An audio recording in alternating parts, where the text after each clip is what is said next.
And now, your average experience in Athens Dash. Whoops!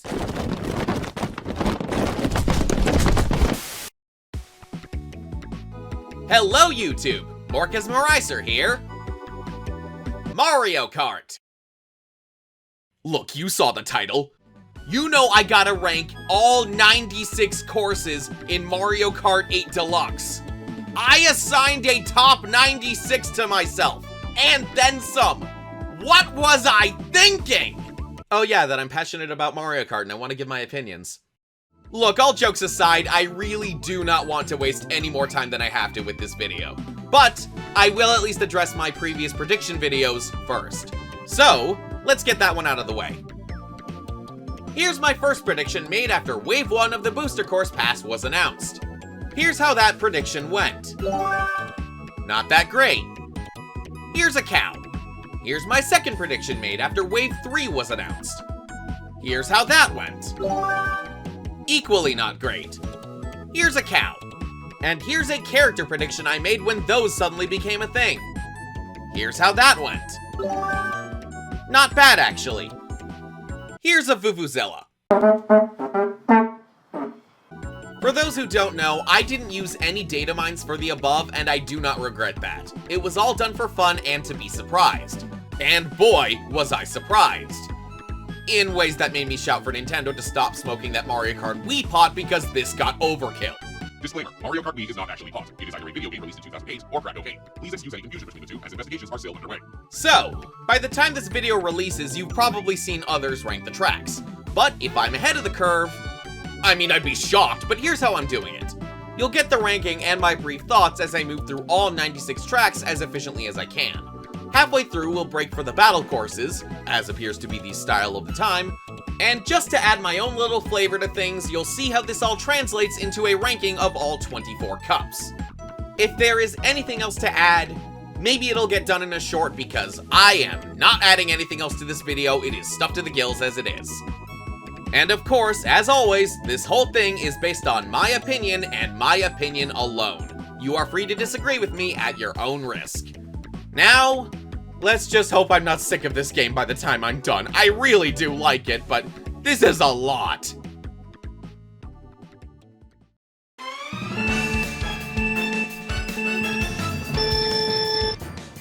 Behold, the only F-tier track in the game!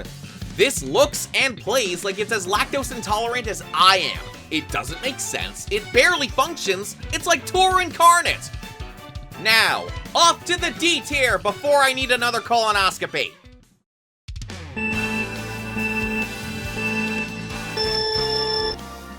Three cheers for Toad Circuit not being in last place! Hip hip, get out of my face. Get it? Because it's in the Rock Cup? Get it? Get it? I get it. I don't get it. I've tried to like this course over the years, but I just can't. It's not the worst, it's got such a nice theme, but it has the most awkward gliding section in the game and the rest of it isn't much better. It's unfortunate, Dry Bowser really needs some love. And to think we paid money for this one back in the Wii U days. By all accounts it should be fine, but it's just awkward to play. Look how they massacred my boy. The first half is bland, the camera's broken in the second half, and what did they do to the music? Yeah, I messed up the impression, but they messed up this course, so we're calling it even. Look, I'm no purist, but man, this was a nothing burger. The most they do with the atmosphere is a pile of mud, in every conceivable fashion. Praise be to Miyamoto, my ears aren't bleeding anymore. Still wouldn't call this course good, and that's setting aside the dozens of Cali jokes I could have made here. And with the worst tour track in the game, we move up to the C tier, with only 88 tracks left to cover. Oh boy.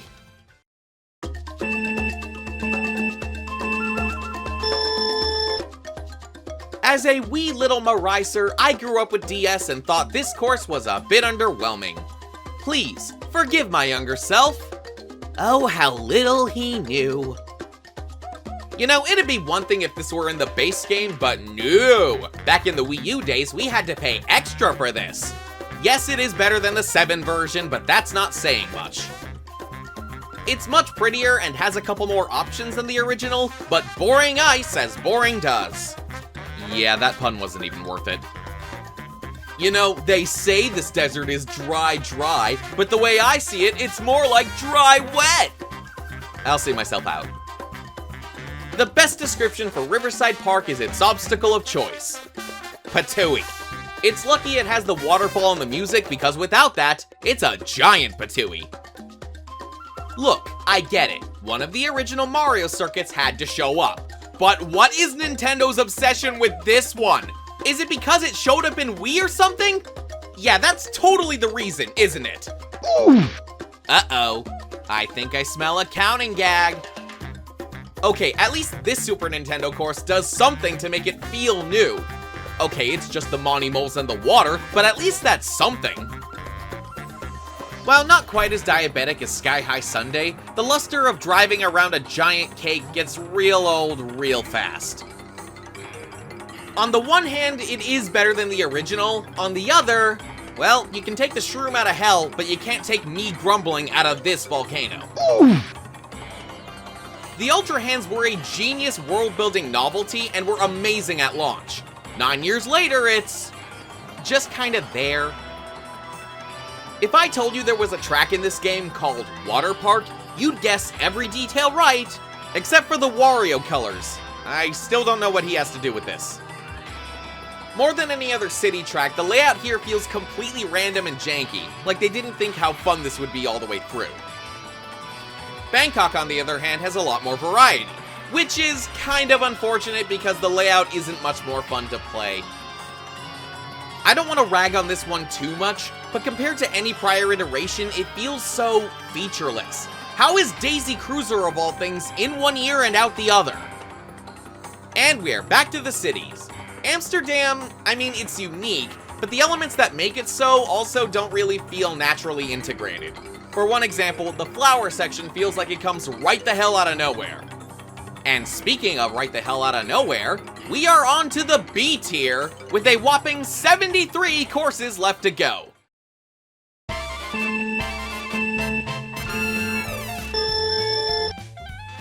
Overwhelming visual creativity is the name of the game here, even if satisfying gameplay is kind of a wash. Yes, that is referring to the underwater segment. No, I'm not sorry. It's a weird choice, but Snowland got a charming remake. Granted, any remake of Snowland would be appreciated given the screen shaking of the original. I have no idea why that was a thing, but hey, it's gone now. Look, I've been to New York City. Whether you're seeing the sights, getting a slice, or getting mugged, New York City should not be this boring. It's still fine, but just fine. I don't know if Nintendo was trying to avoid Japanese stereotyping, maybe that's what happened, but what this has over New York in gameplay, it loses in personality. By a lot. The personality of New York Minute and the variety of Tokyo Blur. Put them together as the game proudly presents Paris Promenade. What do you want, a Lupin reference? I appreciate the concept, but it's pretty much just the starting line and the water slide that excite me. Anybody else watch It's a Big Big World as a kid? No? Just me? Okay. Is it as good as the DS version? No. Is it better than the original? Yes. Gotta take your wins where you can get them, especially with that music. You know, it's nice to get a look at the workings behind the sewer pipes that the Mario Brothers are supposedly plumbing. Okay, that sounds so wrong when said out loud, oh geez. Just like the Gobblegut inspiration, this track is twisty and turny. Perhaps too much so. I love the detail, but it is a weird course to drive. Well, if my Koopa Cape placement didn't piss people off, this ought to do it. I do like Treeway, but I've never been as obsessed with it as your average Mario Kart Wii fan. Okay, that's stretching it for the counting gag. Happy holidays! Enjoy the equivalent of driving on a Hallmark movie. Kinda creative, kinda pleasant, kinda forgettable, and entirely meatless. This is the standard definition of a nice track. Nothing less and not much more. This really benefited from the graphics and the water driving, but I really can't say it's anything special. I've never been an Animal Crossing guy. I've tried playing the series and I just couldn't get into it. But I've always appreciated how this course has 4 different varieties of decent. Some would say that this version neuters the challenge in the original, especially surrounding the minecart section. Personally, I think these changes were necessary. The original was never fun to drive, and now I can actually look forward to it. As someone who commuted to high school by train for about 2 years, this unlocks a lot of memories for me. Those memories weren't exactly, positive, but hey, this course comes out fine and I can appreciate it. You know, I think people are too harsh on the fact that we got a man-made Rainbow Road. It's fine. Or at least it would be fine if the layout was a lot better, and outside of the space station, it really isn't. I'm glad this one is finally in a game whose physics don't hate you and want you burning up on re-entry. The original, just too much. Speaking of which, why did they bring back that effect? Just add 3 points to the counting gag, why don't ya? Yeah, it's been 9 years. The Mobius strip novelty has worn off completely. However, it benefits quite a bit from the mechanics of Deluxe specifically, that being the Ultra Mini Turbo and the second item. So it does end up fun enough. Wow, it's a Yoshi Explosion! What did I just say? Yes, the original had a lot of charm and the DS version had arthritis, but this one actually feels like a lived-in place, so it actually ends up being my favorite version. The half-pipes needed a little more time in the oven with this engine. Aside from that though, DK Summit is still a blast. A barrel blast, if you must. Checking that obligatory reference off the list, and done. Going up and down a waterfall is one of the most ingenious ideas this game ever had. Just wish the rest was as creative or at least as fun, because it's kind of a bit clunky. Yeah, this is easily the best introductory course in the series. It's not even close. It's so good that out of the 96 tracks in this game, including the, well, 51 above this, I still have reason to select it every now and then. It's that impressive. You know, I don't really get why so many people seem to hate Sherbetland, at least in this game. The original, I absolutely understand, but adding the water basically fixes all of my problems with it. The original had precisely 6 boos and 0 lakes. Now there are scattered boos, and we actually go in a lake, so it is automatically superior. Also, it's fun, but who cares? I actually really like how the ruins rise a bit every lap. Plus, the midsection with all the driving mechanics at once is incredibly clever. Also, I'm going to assume that Marty is in jail because he ticked off the god of this place. If you know, you know. Wait a minute, was that number 49? Oh my god, we're finally at the halfway point. Wait, that means I gotta cover the battle mode. Crap. Get me the makeup department! What do you mean we don't have a makeup department? Oh, wait, this is a recorded video. Never mind, just cue the fanfare! That fanfare sucked! Okay, we're just gonna have to go with it. Battle mode, everybody! Okay, of all the base game tracks to make a battle course out of, why Sweet Sweet Canyon? Why not anything else? It's simultaneously too open and too cluttered depending on where you are in the map. Also, as I'm recording this, I'm realizing they've made a lot of sweets-based battle courses in the series. Big Donut, Cookie Land, Tart Top, Sherbet Rink, and Honeybee Hive. Okay, those two are a bit of a stretch, but that's still a lot of them, you know? Look, I'm happy Splatoon got in here somewhere, but the layout is way too clunky and messy. It's fitting that there is so much ground to cover, insert your own Splatoon joke here, but that doesn't necessarily make it fun, and this one really misses the mark for me. Lunar Colony has the opposite problem as Urchin Underpass. It is way too open and way too sluggish thanks to the anti-grav. You'll spend most of your time wandering aimlessly waiting for something to happen. This actually works well if you're doing coin runners, but that's one battle mode out of 5. Dragon Palace actually manages to strike the right balance between the two above problems. The problem though is that it feels incredibly telegraphed where everybody's going to go and when. The only course that is even more telegraphed in the series is Delfino Pier from the Wii. Okay, that course tries to drown you. I think that's a fair assessment. This is actually a solid introductory stadium, and I appreciate how the anti-gravity is used for both route planning and maneuvering. It also kind of shows how this is the best original course in the game, and the 3 above it are all retros. Whoops. Yeah, I was shocked how much I liked this one. The layout was repurposed expertly, even between different modes. I'll admit I'm not sure what's up with there being only one glide ramp. That's a bit odd to me, but aside from that, it's a darn good course. Fan service notwithstanding, Woohoo Town is a sprawling map with lots of places to run, but nowhere truly safe to hide, which is exactly what you need from a battle map. Plus, at least Woohoo Town got in here somewhere. Hint, hint, hint, hint, hint. As a once and forever Bostonian, I can safely say that this layout is one of the series' strongest, and the DS music elevates this course from great to perfect.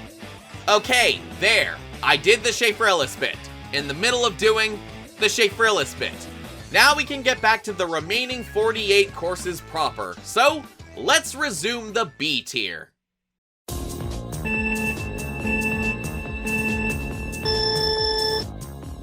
You know what? Berlin Byways is actually pretty underrated. It's got a hectic nature like Moonview Highway, while the buildings are kind of calm, kind of like Daisy Circuit, oddly enough. That's a bit of a coincidence.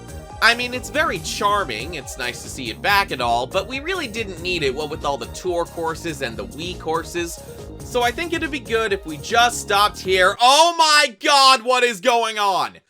Yes, I like Moonview Highway, but in the booster, it is so freaking redundant. The Wii fans have been fed more than enough. Please, stop! What did I just... Oh wait, this is the base game. Okay, that's fine. So, wait, crap, I used the Here's a Cow bit in the opening. Oh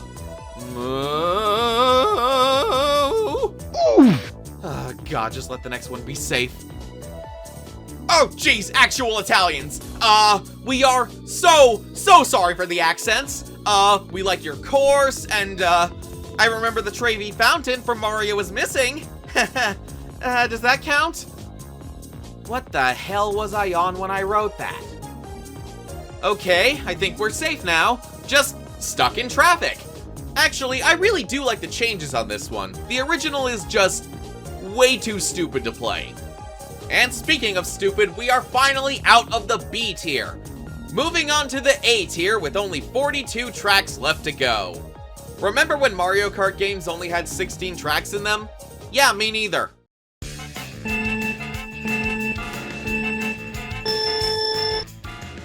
Man, there is just so much going on with Piranha Plant Cove. I love the theming here. I just wish the visual variety was a bit greater to match, and maybe that the shortcuts weren't all just drive through underwater mud. Or technically, I guess it's silt, but I'm guessing most of you forgot that was even a word. Speaking of silt, mud, whatever it is, this looks so freaking good. It's a shame they got rid of most of the obstacles in the half-pipe section, because the atmosphere here is so on point. Blah blah blah, you can't drive to Peach's castle, blah blah blah, I don't care. But at least this time, the course is actually fun, and it doesn't punish a misstep by dragging you into the lake. Seriously, that turn was hell in the original. This is so much better. I'm not starting another counting gag. Wait, I have to acknowledge Canada? Fine. This is a great atmosphere, great lighting, great use of the bridge, and the ice rink is incredible. I just kinda wish the rest was a bit more memorable. As alluded to in the opening skit, this is form over function to an insane degree. It's fresh, it's fun, it's unique, it's clunky, it's not the prettiest, yet I still enjoy it. They've remade this course so many damn times, yet I would never willingly choose to play it. Until now. It plays well, and it isn't trying to replicate the original look to a T. And you know what? It's exciting! But you know what's even more exciting? When they take an SNES course and go this freaking far with the overhaul. Miraculously, they even made it feel like you're climbing an actual castle. This is incredible! Over time, the chaos on this one has dwindled significantly. People tend to find a route they like and repeat it every single time they play, or else purposefully deviate. That it offers the freedom is nice and the presentation is still charming, but it just isn't as hectic as it used to be. Coconut Mall will always be Coconut Mall, no matter what they do to the parking lot or the escalators. Though it doesn't mean it's gonna place any higher on the list. There's gotta be a trade-off somewhere. Look, I asked for this course, and even I don't know why they went for it. That said, it is still one of the best Mario circuits in the series. Like, seriously, it is satisfying to play through and incredibly charming, both in the original and here. Besides, would you rather they do Figure 8 Circuit instead? Oh, what am I kidding? Some of you would. I legit have no idea if this is a hot take, but I'm saying it anyway. This is the best version of Mushroom Gorge we've ever had. It takes a greatest hits approach with the various iterations and combines them into the mushroom section in the cave. The mushrooms could look bouncier, but functionally, I'm all for it. Okay, it's been 9 years, the name is Electrodrome, not Electrodome, and here's a little song to help you remember. It's spelled E-L-E-C-T-R-O-D-O-M-E. Ah, for the love of... Yeah, this one has no right to be as fun as it is, but combine the music with the satisfying turns and shortcuts and... Shroom Ridge! Sure! A little sky garden in the look, a little airship fortress for a hook, a little bit of galaxy in the theme, a giant thunderhead that makes you scream. Sorry. Okay, where is all the Toad Harbor love? Why am I the only one who really seems to like this track? Is it a bit plain?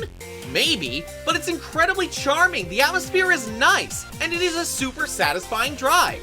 It'd be funny if I recorded all that only for a lot of people to say, hey, I like Toad Harbor, but I can't anticipate that. Is it a bit controversial to put the lesser oval course this high? As if that would stop me anyway, this is a blast. Perfect for dodging, weaving, and pummeling one another with items between tricks. Let's set the cuteness aside for a minute. I was a bit mixed at first on the layout of Yoshi's Island, but the more I play it, the better it gets. It could stand to be a bit more challenging, but then, with that floating item cloud at the end, it is. Okay, recording this 3 days after I recorded everything else because apparently the Bowser's Castle audio never saved. Bowser is so evil, he messed up my production schedule. Oh, and the course, it's metal as hell. It's awesome. To be honest, this one needed the tour spice. I've never disliked Calamari Desert, but it always needed a little something more. And oh boy, did it get something more in this version. And speaking of more, there are 23 more courses in this game, and we are finally moving on to the S tier. Grab your lasagna and pray I'm not releasing this on a Monday. Let's go.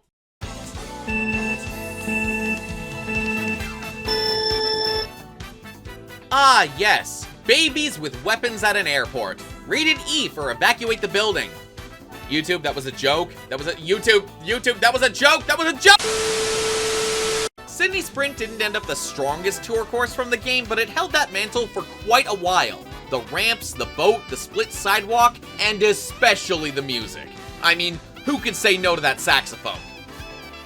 I'll admit I'm a bit burnt out on Music Park between 7 to 8 to still 8, but that doesn't make this any less fun or creative, especially with these graphics. Burnout aside, it is still an S-tier course. Yes, the drifting does get a bit clunky towards the end of the track, but damn it, they fully incorporated Zelda fan service into the gameplay. As part of the original DLC, this was so worth it. As long as we had enough rubies. Is there any lost charm between the original GameCube version and this? I thought so on reveal, but while playing it, I found myself liking them equally. It's different, easier, but not necessarily worse, and this is a very high quality course. Is it any wonder that half the booster pales in comparison from the concept alone? This is the most insane remake in the entire freaking game. It goes from Hallmark decorations to freaking Toy Story! With the power of Silicon Graphics computers. I am suppressing the urge for so many Inigo Montoya jokes right now, you have no idea.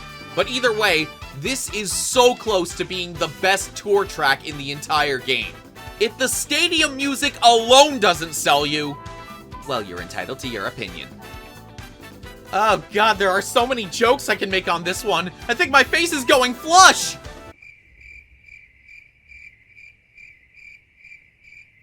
In the bathroom. And here we are, the best tour track in the game. The atmosphere is thrilling, the music is excellent, and the gliding is sublime. It's the only city track that has actively made me want to go to its city of origin. Think about that. It's not my preferred F-Zero course in this game, yet it's still an S-tier track for a damn good reason. It is a blitz to the finish in every conceivable sense. I don't get why folks are upset with this one. Yeah, the shortcuts have been unfair, but listen to that saxophone. Look at the cheese! Look at the cheese! Oh wait, I forgot I'm lactose intolerant. Oops. This is my favorite retro glow-up in the booster. It looks phenomenal, plays smoothly, and has an amazing third lap. Yes, the challenge is a bit lessened, but I think it's more so switched from being on your driving to being on your awareness.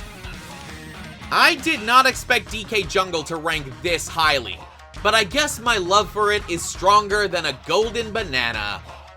Okay, maybe not that golden banana. That is freaking enormous. Okay, before anyone accuses me of disliking the more challenging layouts, more of them need to be both challenging and enjoyable. Being difficult for its own sake is not all that fun. You actually need it to be satisfying to get through it. Ninja Hideaway accomplishes this successfully. You know, I thought I'd be sick of this course by now, but no, not at all. Version 3 is the best song in the game, period. And the underwater parts are as smooth as butter. And yet I still see people calling this the weakest original Wii U course. I don't get it. I really don't get it. And you know what else I don't get? The fact that S tier is not enough for the top 8 courses in this game. It feels entirely insufficient in my eyes. So, we're going one step further.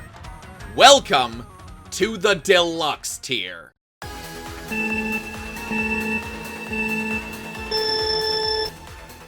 Yeah, I know. If I didn't put this in the top 10 somewhere, folks would riot.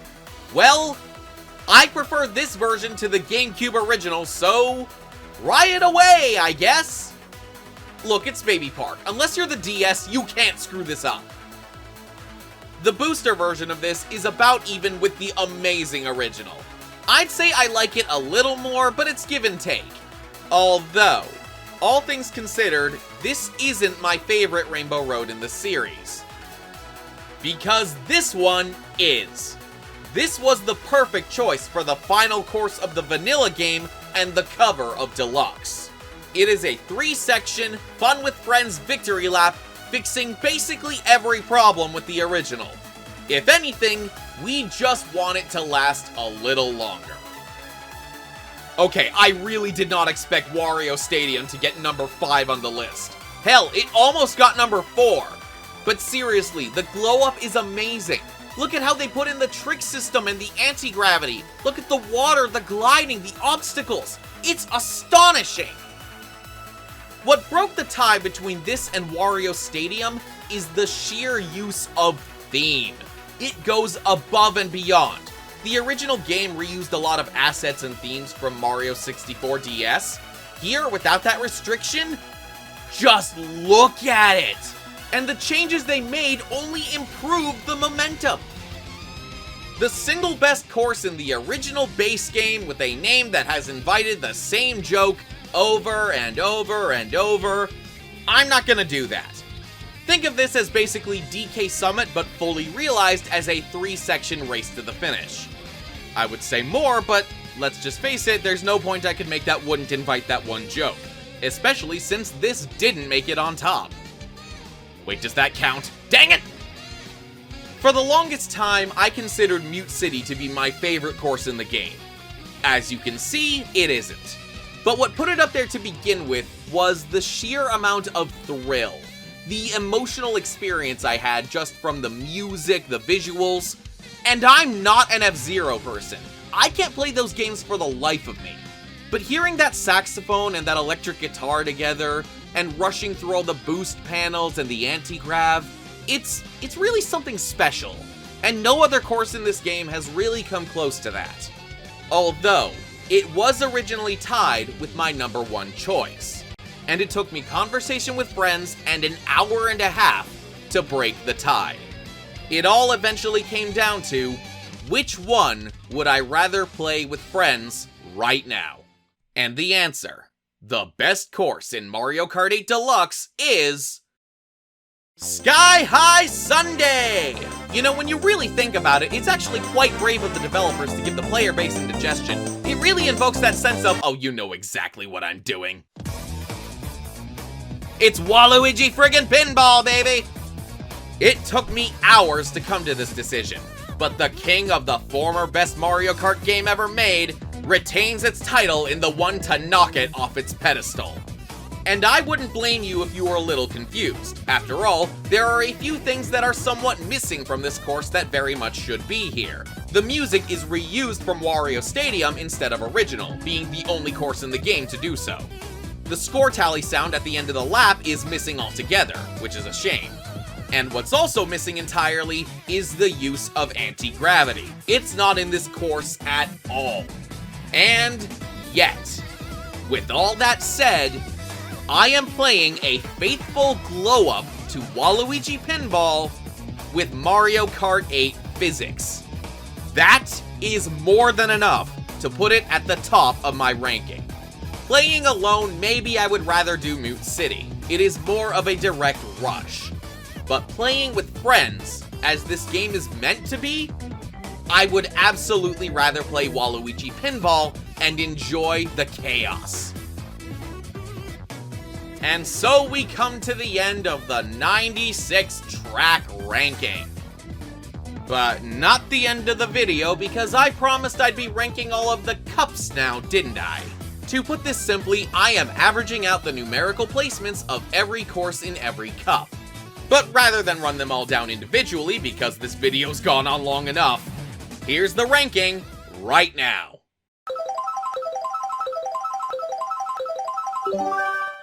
Some of these rankings are surprising, but for others, what can I say? Cherry bombed. And with that pun out of the way, the video is finally over. Thank you so much for watching me rank the content of what is, in my opinion, the single best racing game ever made. And may we all pray that they can keep up this quality into Mario Kart whatever number it is, because God knows, I have no idea what they can do from here. If you want to see a similarly enormous ranking, check out the collaborative one I did with Swiftwind, Wombu, Alan Peterson, and Phil Scrignoli on all of the final smashes in the Smash Bros. Series. It, alongside my prediction videos and a couple other pieces of content I think you'll enjoy, will be linked in the description below. For now, at long freaking last, if you like what you've seen today, subscribe to see what I do next. This is Morkez Marihser, signing off.